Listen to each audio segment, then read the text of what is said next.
Hi guys, sorry to interrupt your viewing, but please subscribe to the channel and like this video. Thank you. It was supposed to be a relaxed Sunday lunch, the kind where everyone gathers at my parents' house to enjoy too much food, swap stories, and laugh about old times. My mom, always the sentimental type, decided to pull out one of her treasured family albums. It was supposed to be a relaxed Sunday lunch, the kind where everyone gathers at my parents' house to enjoy too much food, swap stories, and laugh about old times. My mom, always the sentimental type, decided to pull out one of her treasured family albums. It was thick with pages filled to bursting with photos, ticket stubs, and handwritten captions. We all crowded around as she flipped through the pages, narrating as she went. This was Sarah's first day of school, she said, pointing to a grainy photo of my sister in a puffy pink dress. Everyone chuckled as Sarah protested. "Mom, why did you keep that?" A few pages later, she came to a photo of Timmy, Sarah's son, taken when he was about a year old. "Look at those cheeks." Mom cooed. The room filled with laughter as everyone admired baby Timmy's chubby face, but I couldn't laugh. Something about that picture caught my attention and wouldn't let go. At first, it was just a vague sense of familiarity, the kind you get when a stranger reminds you of someone you know but can't place. But the longer I looked at Timmy's face, the stronger the feeling became. His big brown eyes, the way they crinkled at the corners when he smiled. It wasn't Sarah or her husband, Jake, that I saw in his features. It was Alex, my husband. I shook the thought away almost as quickly as it came. Surely I was imagining things. Timmy was Sarah and Jake's child, after all. Still, the feeling nagged at me for the rest of the afternoon. Even when the conversation moved on and the photo album was closed, I couldn't stop replaying the image in my head. Later that night, after we got home, I found myself digging through an old box of Alex's childhood photos. It felt ridiculous, but I couldn't help myself. I rifled through picture after picture until I found what I was looking for, a photo of Alex as a toddler, smiling up at the camera with the same crinkled eyes and the same dimpled grin. The resemblance was uncanny. My hands trembled as I held the two photos side by side. Timmy as a baby and Alex at the same age. The similarities were undeniable. They had the same jawline, the same crooked little smile. My stomach twisted into knots as the implications sank in. I tried to convince myself it was a coincidence. Lots of kids look alike at that age, right? But the more I stared at the photos, the more my doubts grew. I thought about how Alex had always been so good with Timmy, how he seemed to dote on him more than most uncles would. Was it just because he loved kids, or was there something deeper at play? I shoved the photos back into the box and closed it with a shaky breath. My heart was racing, and my mind was spinning with questions I didn't know how to answer. I didn't want to jump to conclusions, but I couldn't ignore the sinking feeling in my gut. Something wasn't right. And whether I wanted to or not, I knew I had to find out the truth. The days following that Sunday lunch were a blur of unease and overthinking. Every time I saw the photo of Timmy in my mind, my chest tightened. It wasn't just the physical resemblance that unsettled me. It was the implications. I kept replaying moments from family gatherings, searching for signs I might have missed. Had there been something off in the way Alex interacted with Timmy? Was there some hidden tension between Sarah and Alex that I'd been too blind to notice? I tried to push the thoughts away, convincing myself I was being ridiculous. After all, I loved and trusted Alex. We'd been married for 5 years, and he'd never given me any reason to doubt him. But as much as I tried to bury the suspicion, it kept creeping back. Every time I saw Sarah or Jake over the next few days, I felt like a fraud.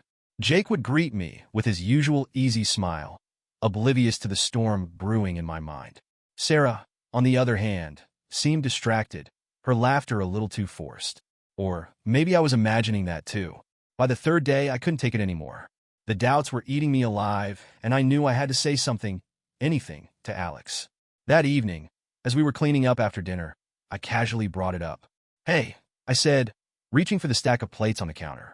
"Do you think Timmy looks like you?" Alex paused mid-reach, his hand hovering over a glass. "What?" he said, his tone light, but a little too careful. I grabbed my phone, pulled up a picture of Timmy that Sarah had sent me a few weeks ago, and held it out to him.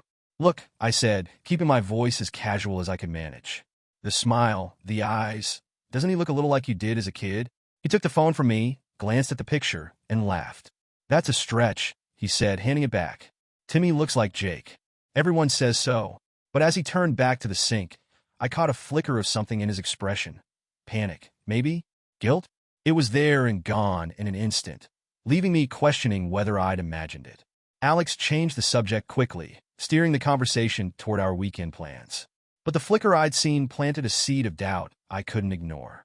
Over the next few days, I found myself watching Alex more closely. Every time he scrolled through his phone or went out for an errand, I wondered if he was hiding something. When we visited my parents' house again, I paid extra attention to how he interacted with Timmy and Sarah. I didn't notice anything overtly suspicious. No stolen glances, no lingering touches, but my gut wouldn't let it go. It was as if there was an invisible thread connecting them, something I couldn't see but could sense. I started questioning everything. Could I trust my own instincts? Or was I letting paranoia get the best of me? Each time I tried to reassure myself that there was nothing to worry about, the doubts came rushing back, stronger than ever. One night, as Alex slept beside me, I stared at the ceiling, my mind spinning. If there was nothing to hide, why had he seemed so uneasy when I brought it up? And if there was something to hide, what did that mean for us, for our marriage, for my family? I told myself I needed proof before jumping to conclusions. But deep down, I already knew that my gut feeling wasn't going to let me rest until I uncovered the truth. The more I tried to brush it off, the more I noticed things that didn't sit right. It started with the small stuff, like the way Sarah and Alex interacted at family events. They were close, sure, but now I wondered if they were too close. I'd catch them sharing quiet, knowing glances during conversations, or laughing at jokes no one else seemed to understand. Meanwhile, Jake always seemed absent. He'd sit in the corner at gatherings, scrolling on his phone or nursing a drink, barely engaging with anyone. I used to chalk it up to his introverted nature, but now it felt like something deeper. When Timmy would run up to him, Jake would smile and play along, but there was an undercurrent of distance, a lack of warmth that didn't feel right for a father and son. These little things gnawed at me, feeding my suspicions, and then I remembered something my mom had said years ago, before Sarah and Jake's wedding. We'd been sitting in the kitchen, folding napkins for the reception, when she let out a sigh and said, "Sometimes the people we love make mistakes." I'd asked her what she meant, but she just gave me a vague smile and changed the subject. At the time, I thought she was referring to Sarah and Jake's rocky relationship. They'd been on and off for years before finally getting engaged. But now, the memory had a different weight to it. Could she have known something even back then? The thought sent a chill down my spine. If my mom had been aware of something as big as an affair and the possibility that Timmy wasn't Jake's son, how could she have stayed silent? The more I thought about it, the more I felt like I was missing pieces of a puzzle everyone else seemed to know how to solve. I decided to confront my mom. If anyone had answers, it was her. I waited until we were alone one afternoon after I'd stopped by to drop off some groceries. "Mom," I said, sitting down at the kitchen table, "can I ask you something?" "Of course, sweetie," she said, wiping her hands on a dish towel and sitting across from me. "Do you think there's something going on between Sarah and Alex?" The question hit her like a slap. Her face froze for a split second before she forced a laugh. "What? Don't be silly. I'm serious," I pressed. "I've been noticing things, and Timmy looks so much like Alex. Doesn't that strike you as odd?" Her smile faltered, and for a moment, I thought she might tell me the truth. But then she shook her head. "You're imagining things," she said firmly. "Timmy looks like Jake. Everyone says so." Her words sounded rehearsed, too quick and too smooth, like she'd been preparing for this conversation for years. "Mom," I said, my voice rising, "if you know something, you have to tell me." She stood up and turned away, busying herself at the sink. "There's nothing to tell," she said, her tone clipped. "You're letting your imagination run wild." Her evasiveness only fueled my suspicions. I could feel the truth hanging in the air between us, just out of reach. "I'm not imagining this," I said, standing up. "If you know something, and you've kept it from me." She spun around, her face a mix of frustration and fear. "Drop it," she said, her voice trembling. "For everyone's sake, just drop it." I stared at her, stunned into silence. My own mother, the person I'd always trusted to be honest with me, was shutting me out. When I left her house that day, I was more determined than ever to get to the bottom of this. If my mom wasn't going to tell me the truth, I'd have to find it myself, and I wasn't stopping until I did. The tension in our family had become almost unbearable. Every interaction with Sarah felt like walking a tightrope, and every glance at Alex felt like staring at a puzzle I couldn't solve. By the time another family dinner rolled around, I knew I couldn't keep the questions bottled up any longer. The evening was as ordinary as it could be on the surface. Laughter over my mom's overcooked lasagna, Jake making his usual sarcastic comments, and Timmy darting around the living room with a toy airplane. But I wasn't really there. I was fixated on Sarah, watching her every move, looking for cracks in her perfect facade. After dinner, while everyone else was cleaning up or chatting, I caught her alone in the backyard. She was sitting on the porch swing, scrolling through her phone, seemingly oblivious to the storm brewing in my head. "Sarah," I said, stepping outside and closing the door behind me. She looked up, startled. "What's up?" "I need to ask you something," I said, my voice trembling. The weight in my chest felt suffocating as I sat down beside her. "Is there something going on with Timmy's paternities?" Her face went pale, the color draining from her cheeks in an instant. She laughed nervously, a hollow sound that only made me feel worse. "What are you talking about?" she said, her voice high and shaky. "Don't," I said, cutting her off. "Don't lie to me. I've seen the photos. Timmy looks just like Alex. And the way you two act around each other. I'm not blind, Sarah. I need you to tell me the truth." Her hands clenched around the edge of the swing, and for a moment, I thought she might deny it again. But then she broke. Tears welled up in her eyes, spilling down her cheeks as she buried her face in her hands. "It was one night," she sobbed. "Jake and I were fighting, and I was so angry, so hurt. Alex was there, and he listened. He made me feel like someone understood me." My heart dropped as the words hit me like a sledgehammer. "And?" I asked, though I already knew the answer. "It just happened," she said, her voice barely audible. "I was vulnerable, and he was there. I didn't mean for it to happen, but it did." Hearing her admit it out loud was like being stabbed in the chest. My husband, the man I had trusted more than anyone else, had betrayed me in the worst possible way, with my own sister. "Does Jake know?" I asked, my voice hollow. She shook her head. "No, he doesn't know." And I didn't think Alex knew either. I didn't tell anyone. I thought it would just go away. But it didn't, I said, my voice trembling with anger. "You've been pretending all this time, letting me think everything was fine, while this secret was hanging over our family." "I didn't know what else to do," she whispered. I stood up, the weight of her confession pressing down on me like a ton of bricks. I felt betrayed, humiliated, and sick to my stomach. "You should have told me," I said, my voice breaking. "You should have told me the truth." "I'm sorry," she said, but the words felt empty. I walked back inside without another word, leaving her sitting on the porch swing, her tears falling silently into the night. I didn't know how I was going to face Alex, how I was going to hold my family together after this. All I knew was that nothing would ever be the same again. I didn't go to Alex right away after Sarah's confession. I needed time to gather myself, to think about how I'd confront him without completely losing it. But no amount of preparation could have steadied me for what came next. That evening, as Alex sat on the couch scrolling through his phone, completely unaware of the storm brewing inside me, I decided I couldn't wait any longer. "Alex," I said, my voice firm but trembling at the edges. He looked up, his face softening into a smile. "What's up?" I didn't waste time with pleasantries. "Did you sleep with Sarah?" His smile froze, and for a moment he looked like he hadn't heard me. Then his face crumpled, the guilt crashing over him like a wave. He didn't try to deny it. "Yes," he said quietly. I felt the air leave my lungs, even though I'd already known the truth. Hearing him say it out loud made it real in a way that Sarah's confession hadn't. "How could you?" I demanded, my voice shaking. "It was a mistake," he said, his voice thick with regret. "I wasn't thinking." She was upset, and we were both vulnerable. "It just happened." "That's your excuse?" I snapped, my anger boiling over. "It just happened? You betrayed me with my own sister, Alex." He reached for me, but I stepped back, putting space between us. "There's more," I said, crossing my arms. "Timmy, is he yours?" His eyes widened, and for a moment I thought he might lie. But then he shook his head. "I didn't know," he said, his voice cracking. "Sarah never told me. I didn't even consider it until..." "Until what?" I pressed. "Until I saw him as he got older," Alex admitted, his head hanging low. "He started to look like me, but I wasn't sure, and Sarah never said anything, so I didn't ask." I couldn't believe what I was hearing. "You didn't ask?" I repeated, incredulous. "You saw the resemblance. You had to know there was a possibility, and you just didn't ask?"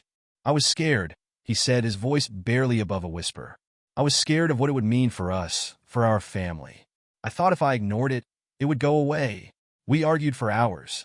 He begged for forgiveness, swearing it had been a one-time mistake, that he never meant to hurt me.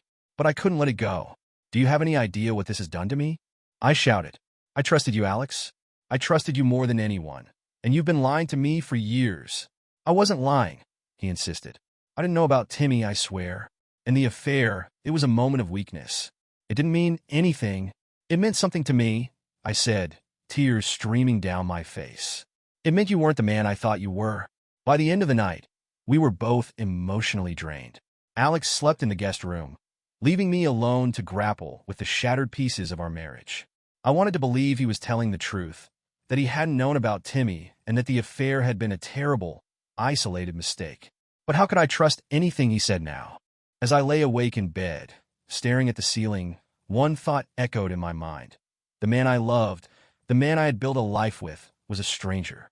And I didn't know if I could ever forgive him for that. After confronting Alex, I felt like my world had been turned inside out. The betrayal, the lies, and the unanswered questions all weighed heavily on me. As much as I wanted to believe the nightmare would end there, a nagging thought wouldn't leave me alone. My parents. They were the glue that held our family together, always involved, always supportive. But looking back, I couldn't help but wonder if their support had been something else entirely. I remember my mom's cryptic comment years ago about mistakes and the way she'd avoided my questions about Sarah and Alex. Could they have known? I decided to find out. The opportunity came the next weekend, during a quiet moment when I stopped by their house.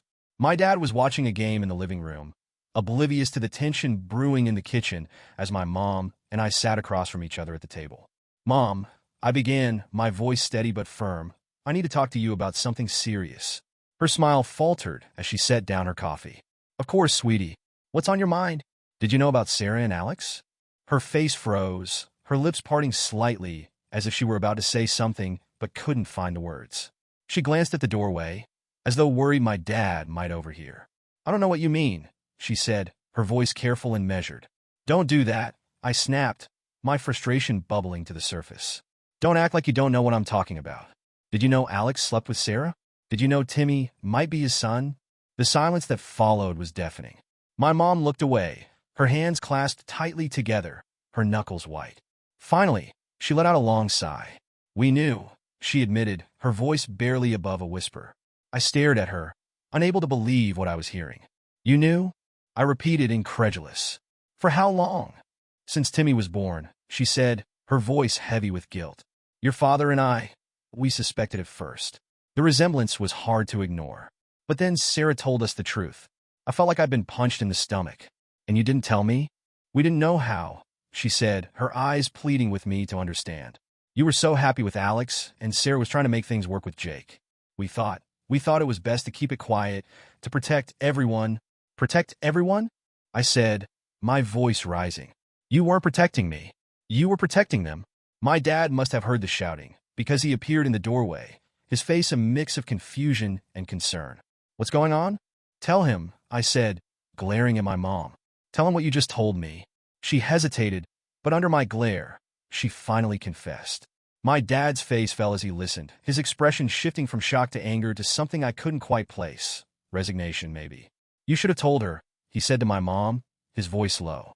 "Don't you start," she shot back, her guilt quickly turning defensive. "You agreed with me. You said it was better this way." I couldn't believe what I was hearing. My parents, the people I'd always trusted to do the right thing, had kept this secret from me for years. "You thought you were helping?" I said, my voice trembling with rage. "Do you have any idea what this has done to me? To Sarah?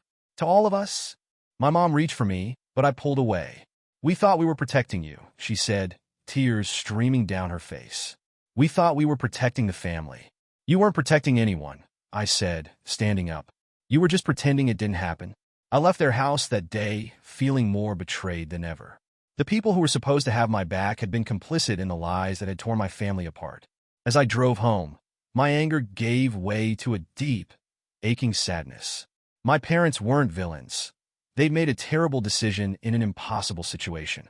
But their silence had allowed the lies to fester, and now we were all paying the price. For the first time, I didn't feel like I could trust anyone in my family. Not Alex, not Sarah, and not even my parents. I was completely and utterly alone. I wasn't expecting anyone when the doorbell rang that evening. It had been a long day, and I was curled up on the couch, trying to numb my mind with a forgettable TV show. When I opened the door, I was surprised to find Jake standing there, looking more disheveled than I'd ever seen him. His hair was unkempt, his shirt wrinkled, and his eyes had the haunted look of someone who hadn't slept in days. "Jake," I said, stepping aside to let him in. "What are you doing here?" He didn't answer right away. Instead, he paced the living room, rubbing the back of his neck like he was psyching himself up for something. Finally, he stopped and turned to face me, his expression grim. "I know about Timmy," he said bluntly. His words hit me like a freight train. For a moment, I thought I'd misheard him. "You know?" I asked, my voice barely above a whisper. He nodded, his jaw tightening. "Sarah told me right after he was born." I sank onto the couch, my mind racing. "You've always known?" "Yeah," he said, sitting down across from me. "She confessed everything. The fight we had, what happened with Alex, all of it. She was a mess. She begged me to forgive her." "And you did?" I asked, struggling to process what he was telling me. Jake let out a bitter laugh. "I didn't know what else to do. I loved her, and I wanted to keep our family together. So, I decided to raise Timmy as my own." Hearing Jake's side of the story added another layer of complexity to the already tangled mess of lies and betrayal. I couldn't imagine what it must have been like for him, living with that knowledge every day, pretending everything was fine. "But why didn't you leave?" I asked, genuinely curious. "Because I love her," he said simply. "And I love Timmy. He's my son in every way that matters, even if he's not biologically mine." "But," he trailed off, staring at the floor. "But what?" I prompted. Jake looked up, his eyes filled with a mixture of anger and despair. "This," he said, gesturing vaguely. "All of this. It's too much now. The lies, the secrets. It's tearing me apart." For the first time, I saw Jake not as the distant, aloof figure I'd always known him to be, but as a man who had sacrificed his own happiness for the sake of his family. "What are you going to do?" I asked cautiously. "I don't know," he admitted. "Part of me wants to leave, to start over somewhere far away from all of this. But then I think about Timmy and Sarah, and I can't bring myself to walk away." We sat in silence for a while, the weight of everything hanging heavy between us. I wanted to comfort him, to tell him that things would get better, but I couldn't. Not when I didn't believe it myself. "I don't know how to fix this," I said finally. "I don't even know if it can be fixed." Jake nodded, his expression resigned. "Neither do I. But one thing's for sure. This can't go on like this. Something has to give." After Jake left, I couldn't stop thinking about our conversation. His pain, his exhaustion, his deep love for Timmy, it all made me see him in a new light. He wasn't just a victim in this mess. He was someone who had tried to do the right thing, even when it came at great personal cost. But as much as I admired his resilience, I couldn't ignore the cracks in his facade. Jake was breaking under the weight of it all, and I couldn't shake the feeling that we were all standing on the edge of a cliff, waiting for the ground to crumble beneath us. Something had to change, and soon. The truth didn't stay contained for long. In a family as tightly knit as ours, secrets have a way of slipping through the cracks, no matter how hard you try to keep them locked away. It started with Jake. After our conversation, he couldn't hold it in anymore and confronted Sarah, demanding answers about what their future would look like. From there, it spiraled out of control. Within days, everyone knew.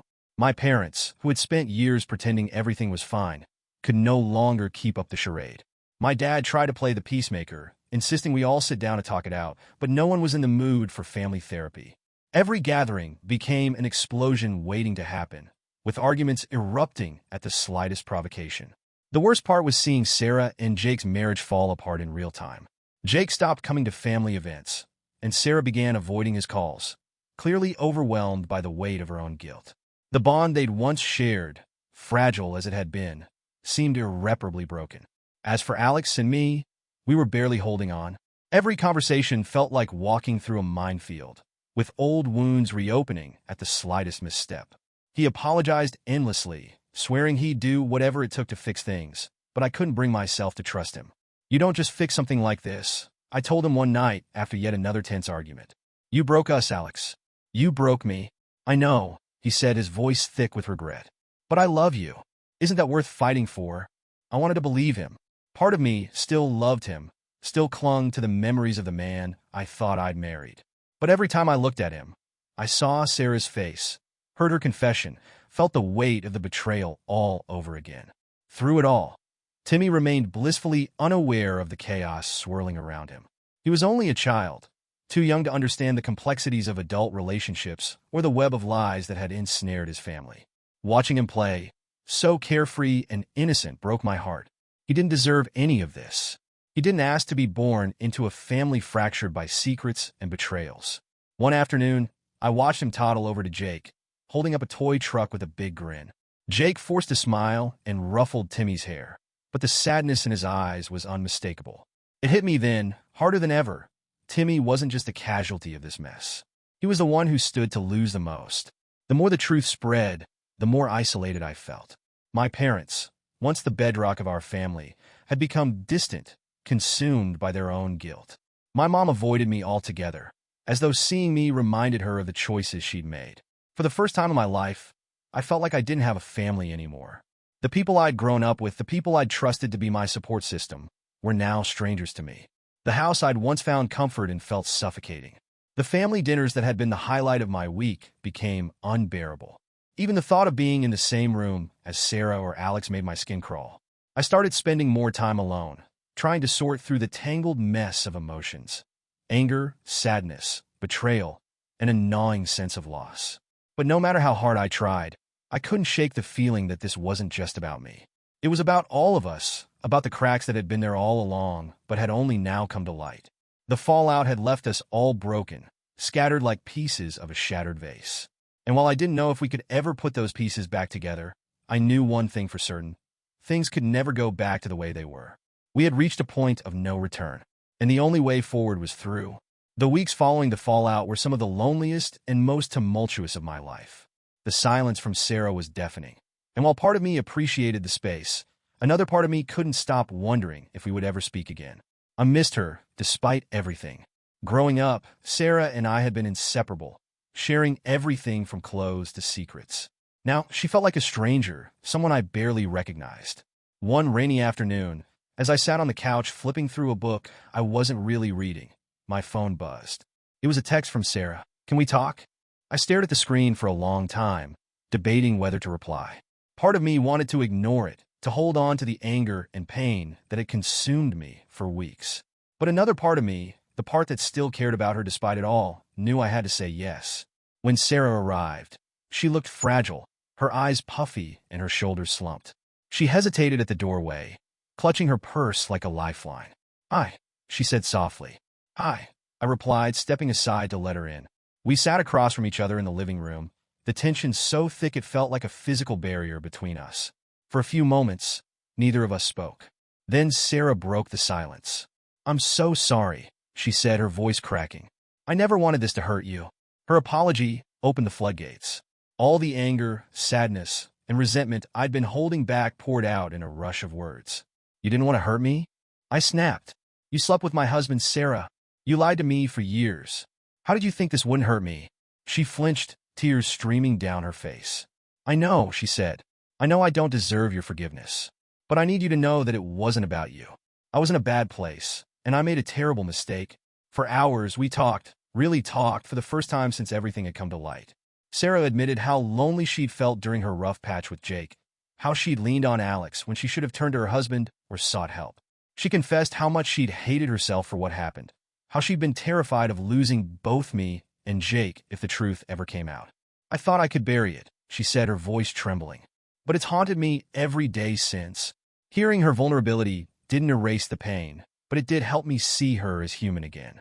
I wasn't ready to forgive her, but for the first time, I felt like healing might be possible. We talked about the resentment we both harbored over the years, the unspoken competition, the way our parents had subtly played favorites, and the unacknowledged tension that had simmered beneath the surface for so long. It wasn't easy, but it felt like a step towards something better. Meanwhile, things with Alex remained strained. The walls between us felt impenetrable, and every interaction was laced with the weight of what had happened. One night, after yet another argument, Alex sat down beside me, his shoulders sagging with defeat. "I think we need help," he said. "What kind of help?" I asked warily. "Therapy," he replied. "For us. For me. I don't want to lose you, but I know I can't fix this on my own." I hesitated. The idea of sitting in a room with a stranger, dissecting our relationship, was daunting. But deep down, I knew he was right. If there was any hope of salvaging our marriage, we couldn't do it alone. We started therapy a week later. The sessions were painful and raw, forcing us to confront things we'd avoided for years. Alex admitted that he'd struggled with guilt and insecurity long before the affair. that he'd often felt like he wasn't good enough for me. I admitted that I'd built walls around myself, even before the betrayal, and that those walls had kept us from truly connecting. Progress was slow, and there were moments when I wanted to give up, to walk away and start fresh. The wounds ran deep, and rebuilding trust felt almost impossible. But there were also moments of clarity, moments when I saw glimpses of the man I'd fallen in love with, the man I wanted to believe still existed beneath the layers of hurt and regret. As the weeks turned into months, I started to feel a shift, not just in my relationship with Alex, but in myself. The anger that had consumed me began to fade, replaced by a tentative hope. I didn't know if we would ever fully heal, but for the first time, I felt like we were moving in the right direction. And with Sarah, things were still complicated, but at least we were talking again. It wasn't perfect, and it would take time to rebuild our bond, but I was willing to try. For the first time in a long time, I felt like I could see a path forward. It wasn't smooth or easy, but it was mine, and I was determined to walk it. The truth had reshaped our family in ways none of us could have anticipated. Every relationship bore the weight of what had happened, and there were moments when I wondered if we'd ever feel like a family again. But in the aftermath of the chaos, there was also a strange clarity, a sense that for the first time, we were no longer living behind a facade. The initial months were the hardest. Sarah and Jake separated, though not officially. Jake moved into a friend's apartment, leaving Sarah and Timmy in their family home. Watching them navigate this new normal was heartbreaking. Timmy didn't understand why his dad wasn't around as much, and Sarah struggled to find the right words to explain it without revealing too much. Despite everything, Sarah and I continued to rebuild our relationship, brick by fragile brick. We agreed that Timmy deserved to know the truth about his parentage. Eventually, we decided to wait until he was older, old enough to process what it all meant. But the thought of that conversation loomed over us like a storm cloud. As for Alex and me, therapy was helping, but it wasn't a magic fix. There were days when I felt a glimmer of hope, when we laughed together or shared a quiet moment that reminded me of the life we'd built before the betrayal. But there were also days when the anger and hurt resurfaced, threatening to pull us back into the darkness. "I'm not expecting you to forgive me overnight," Alex told me during one particularly raw session. "But I'm not giving up on us." I wanted to believe him. I wanted to believe that love could survive something like this. But I also knew that I couldn't rush the process. Rebuilding trust wasn't a destination. It was a journey, and I wasn't sure how far I was willing to go. In the meantime, I focused on finding my own sense of purpose. For so long, my identity had been wrapped up in my roles as a wife, a sister, a daughter. But now, I felt a need to rediscover who I was outside of those labels. One day, while sorting through a box of old journals and keepsakes, I came across a notebook I'd filled years ago with ideas for a blog. I'd always loved writing, but life had gotten in the way, and I'd shelved the dream. Now, though, it felt like the right time to pick it up again. The blog started as a way to process my emotions, a space to write about family, forgiveness, and the messy, complicated nature of relationships. To my surprise, people began reading it, commenting on how much they related to my experiences. For the first time in a long time, I felt like I had something that was entirely mine, something that gave me a sense of control and direction. Through the blog, I found a community of people who had faced their own versions of betrayal and heartbreak. Their stories inspired me, reminding me that healing wasn't linear but possible. The dynamics within our family continued to shift. Jake, despite his pain, remained in Timmy's life, proving time and again that love wasn't about biology, but about showing up. Watching him and Timmy together made me realize how deeply he loved that boy, how much he was willing to sacrifice to ensure Timmy felt secure and loved. Sarah, too, was changing. She started therapy on her own and began to confront the choices that had led her to this point. She apologized to Jake, not just for the affair, but for the years of unspoken tension and neglect in their marriage. Whether they would reconcile remained uncertain, but it felt like they were finally facing their issues head-on. As for my parents, their role in all of this was a bitter pill to swallow. I wasn't ready to forgive them entirely, but I could see their regret and their desire to make amends. My mom, in particular, seemed determined to repair the damage, going out of her way to be transparent and supportive. Looking back, I realized that the truth had torn us apart in ways I couldn't have imagined, but it had also forced us to confront the lies and the secrets that had been poisoning our family for years. It was painful, messy, and far from perfect, but it was real. I didn't know what the future held for Alex and me, or for Sarah and Jake. But for the first time, I wasn't afraid of the uncertainty. I was learning to live with the ambiguity, to take things one day at a time. This wasn't the life I'd imagined, but it was mine. And as I looked at the pieces of my family, fractured but slowly mending, I realized that moving forward wasn't about forgetting the past. It was about finding the strength to face it, to learn from it, and to build something better. For the first time in a long time, I felt ready to face whatever came next,